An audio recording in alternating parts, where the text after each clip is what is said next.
ọ̀rọ̀ Nàìjíríà ti wá dójú ẹ̀ báyìí o. Apá àwọn àmì àwọn sójà Nàìjíríà ò ká tẹ́rọ́rìsì Nàìjíríà wọ́n ti ya sí ìgboro. Má sọ wípé o gbọ́ o. Àwọn èèyàn ti ń pè kí bàbá Tinubu kí wọ́n resign as a president of Nigeria pé wọn ò wà competent enough láti rúlu Nàìjíríà. But before they kí tó gbé yín lọ síbi fídíò, ẹ jẹ́ a sáré ka nǹkan tó ń ṣẹlẹ̀. Many injured as terrorists ambushed Nigeria troops on mission to rescue KB schoolgirls. Several Nigerian soldiers were injured after terrorists ambushed a military team on a mission to rescue kidnapped students in KB State. Troops were ordered to maintain 24-hour operation until all the abducted students are safely rescued and returned to their family. During the mission, the soldiers were ambushed, resulting in several injuries. Video footage obtained show wounded soldiers lying helplessly, awaiting medical assistance. Our victim, speaking in Hausa, said Musa has a bullet lodged in his leg. His condition is very bad. Lọ́rọ̀ kan gbogbo àwọn military officer tí bàbá Tinubu láwọn ń pàṣẹ fún ó yá ẹ lé wọn pa ẹ lọ gbà wọ́n sílẹ̀. Àwọn terrorists ti fẹ́ pa gbogbo wọn tán. Kódà àwọn sójà gan ti wá yarí báyìí wípé ibi tá a bá dé alùbàtà èdárin. Àwọn fẹ́ kí àwọn senator, minister, governor títí dórí councillor, president kan kó àwọn ọmọ wọn wá nísìn. Àwọn lókùn tó máa gbé ọ̀pá lé lọ́wọ́ kan wá lọ kojú àwọn terrorists. Wọ́n ní kí bàbá Tinubu resign. Ìpàgbẹ́ra wọn ò ká mọ́ as a Nigeria president. Jẹ́ àjọ lọ wo fídíò.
This message is for my president, President Tinubu.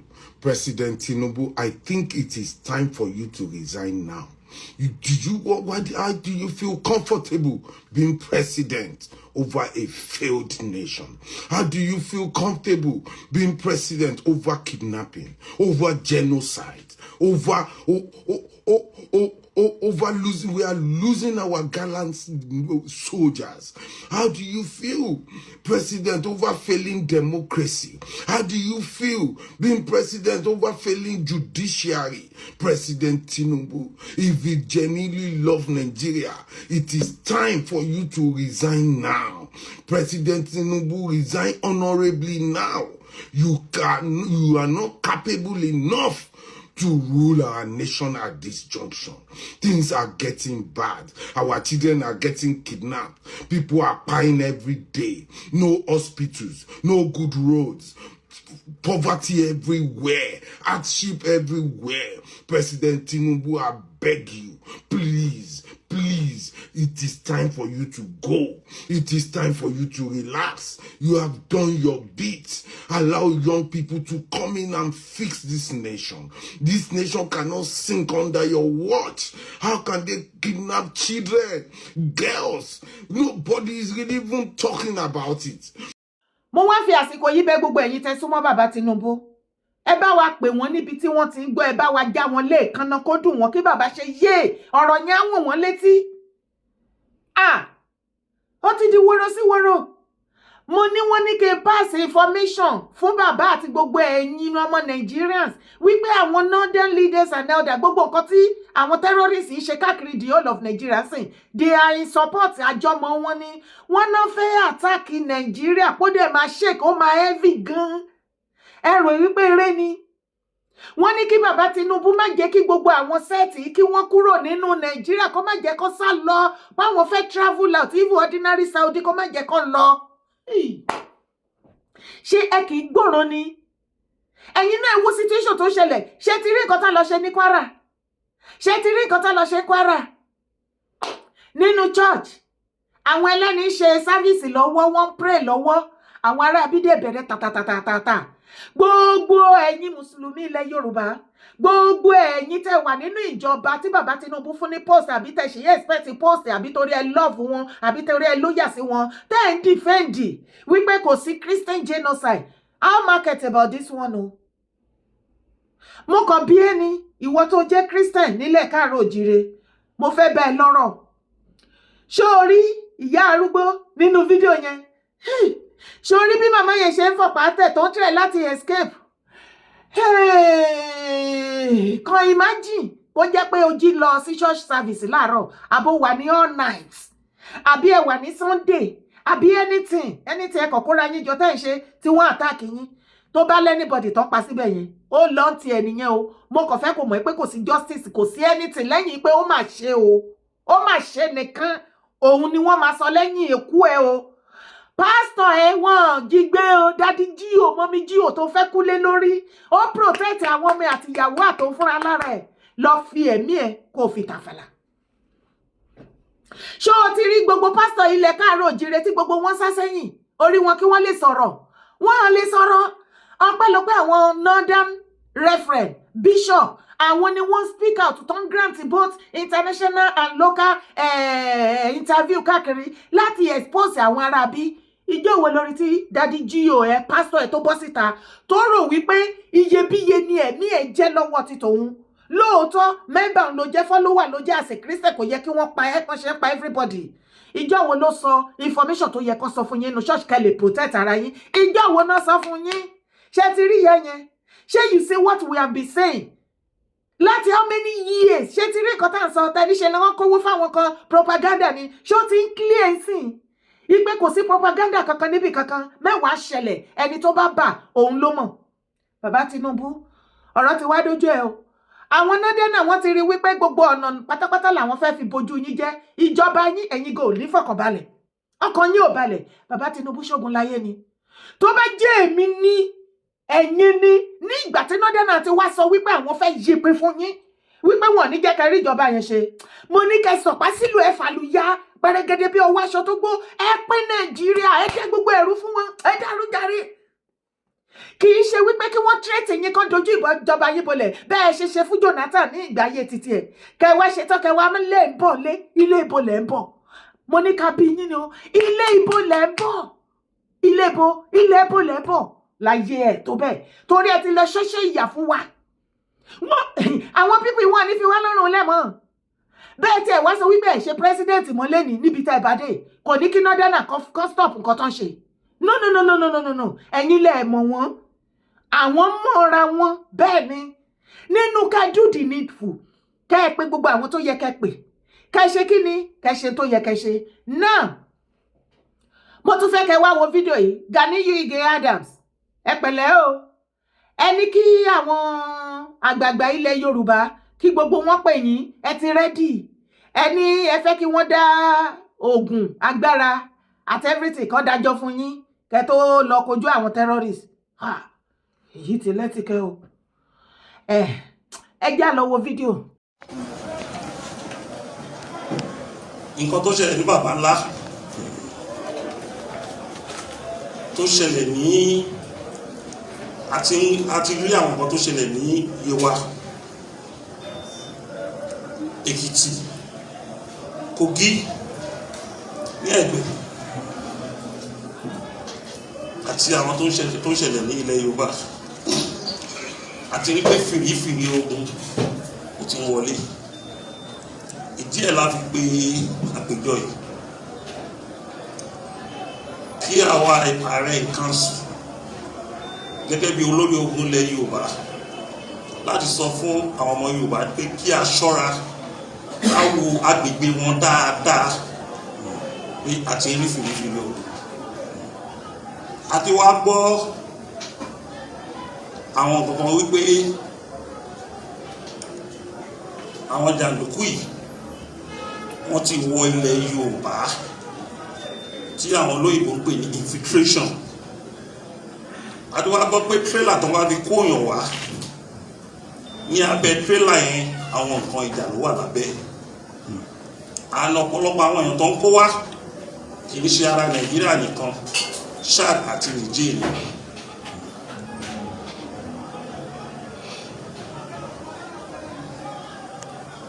Òun ni a fi sọ fún àwọn Yorùbá lọ́balọ́ba àtàwọn gómìnà wa pé a ti sọ fún yín o kí a jọ ṣiṣẹ́ papọ̀ lórí ọ̀rọ̀ àgbéyé ẹ̀gbọ́n láti bí ọdún méjì sẹ́yìn o òun ló délẹ̀ báyìí o ó máa wá dìgbà yẹn kó máa ní kílà rẹ̀ ń ṣe ààrẹ lọ́gàá ní traditional system náà ti wá ní àwọn ọ̀gá tó ń ṣe olórí ìpínlẹ̀ kọ̀ọ̀kan tó jẹ́ àwọn gómìnà ààrẹ ò lè ṣe nǹkan kan tí àwọn aláṣẹ ò bá sọ pé ó yá bí ẹ bá tẹ̀lé káàrẹ ṣe nǹkan ìjẹ́tẹ̀lé fún ààrẹ ní nǹkan tó máa fi ṣe nǹkan kan ní ayé àtijọ́ wọ́n bá fẹ́ rán jagunjagun kó lọ jagun àwọn alágbára ìlú wọ́n á dá agbára jọ fún pé ètò ẹníyàn amọ̀gbẹ́ ní nǹkan ṣùgbọ́n ìtìgbélé yìí ó ní àwọn ètùtù tí wọ́n máa ṣe tí wọ́n fi bá àkàrà jagunjagun yìí ṣùgbọ́n tẹ bá rẹ́ nìkan tó jáde nínú afẹ́fẹ́ àbí ẹ̀rọ ayélujára pé káàrẹ̀ lọ sógun wọ́n pé ọ̀tá lẹ Yorùbá wọ́n rán ni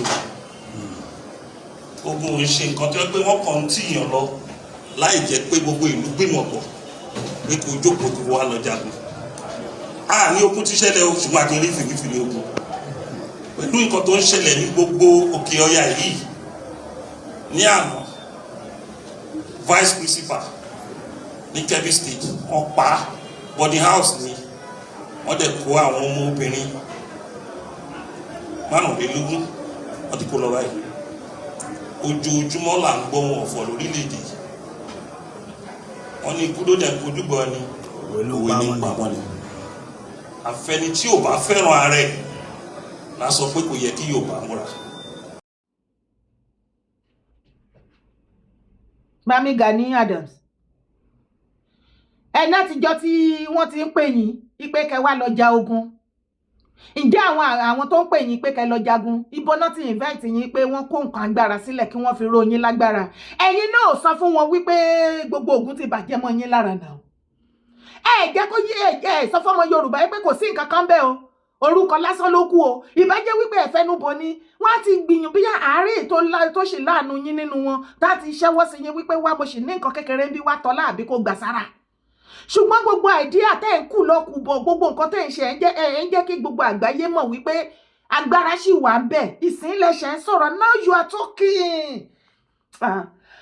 Bàbá Gani Ige Adams dá o ẹ ṣe ó kù díẹ̀ káàtó o ṣe bí nǹkan tó yẹ kẹ́ ti sọ fún wa láti yọdún ìtìpẹ́tìpẹ́ tá a fi ń pè yín nígbà tí a rí information tá a gbọ́ gbogbo kinní nìyẹn ṣe bó yẹ kẹ́ ti sọ fún wa ń gbà yín pé kò sí agbára kankan mọ́ wọ́n ti bà gbogbo ogun jẹ́ ó dé yẹ kẹ́ sọ fún wa wípé wọ́n ti tọwọ́ yín bọ̀wé ẹ ti sáìn ní ọdún náà lọ́hùn wípé ẹ ò ní bá wọn ṣe ordinary pé kẹ́kàn kó protest ìjọ lásán àbí rally ẹ ní oore ẹ̀fẹ́ ẹ̀mọ́nú Nàìjíríà ẹ dẹ̀ ní oore ọ̀fẹ́ láti lọ wípé àwọn méjì ń jà ẹ wá kọjá ń bẹ̀ wọ́n ní ẹ ní oore ọ̀fẹ́ ẹ bá ti ṣàlàyé fún gbogbo ọmọ Yorùbá àìmá wá ṣàlàyé gan-an tẹ́ ẹ bá dẹ̀ wá wò lẹ́yìn ìgbà tá ti pè yín some years back tó ti di woro sí woro mi ò rí pé lọ́mọ Yorùbá tó dẹ̀ pè yín fún ọ̀rọ̀ insecurity ilẹ̀ Yorùbá àbí kí lẹ́ni mo sọ ìyẹn èèyàn mi pè yín mọ́ ṣé mo pé gbogbo ìgbà yẹn náà tá bá pè yín bí kẹ́ máa gbé one condition owó màálù dúdú owó ẹbọ la máa ẹbọ yìí ní ṣáá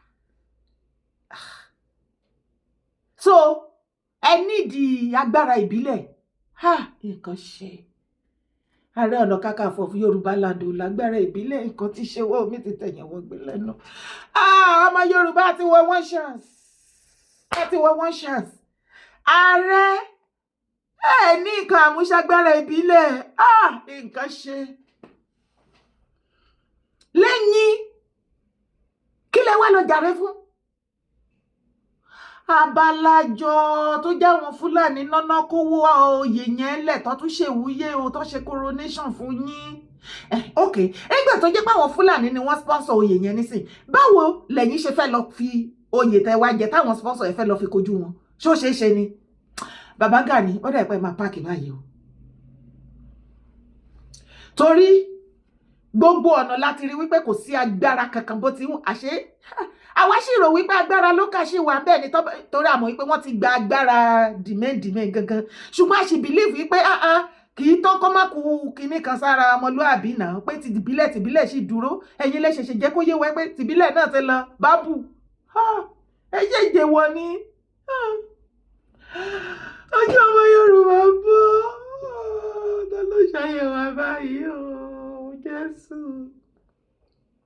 ẹni tó yẹ kán pè yín kí wọ́n dá oògùn jọ ó dá ẹ̀yin àgbààgbà mi ìrò pọ́n nídìí yín mọ́ so ṣe ti pé kí àwọn àgbààgbà dá oògùn jọ sọ fún wọn pé lágbára ìbílẹ̀ mọ́ ẹ tún tẹ̀síwájú wípé ok even ọ̀pá tẹ́ máa lò àti àwọn àkàrà àti gbogbo nǹkan àti everything ṣé wọ́n ti kọ sílẹ̀ fún yín ni ẹ̀yin náà sọ wípé ẹ fẹ́ ṣe information lẹ múlẹ̀ lórí information náà ti fẹ́ kó ọ̀pá fún yín ni àti wípé àti ẹ̀ níbi tá a bá dé ẹ wò ẹ̀yin ẹ̀sùn báyìí mi rò pé Yorùbá béèrè fún kinní mọ́ ẹ tún wá tẹ̀síwájú ẹlẹ́gbẹ́ àwọn èèyàn dìde lọ bá bàbá Tinubu wọ́n deliver message yín fún wọn wípé Tinubu ò dá yín lóhùn wọ́n sọ̀pàkọ́ nù lókè tó bá jẹ́ mi náà máa ṣe jù bẹ́ẹ̀ lọ ẹ ti gbàgbé pé ẹ parọ́ mọ́ bàbá tẹ́ ẹ ní wọ́n gbé owó fún Sífìgbò ipe kán lọ pa bàbá Bọ́lá Ìgè ẹ ò mọ how heavy it is voice note yẹn ṣì fresh ó ṣì wà káàkiri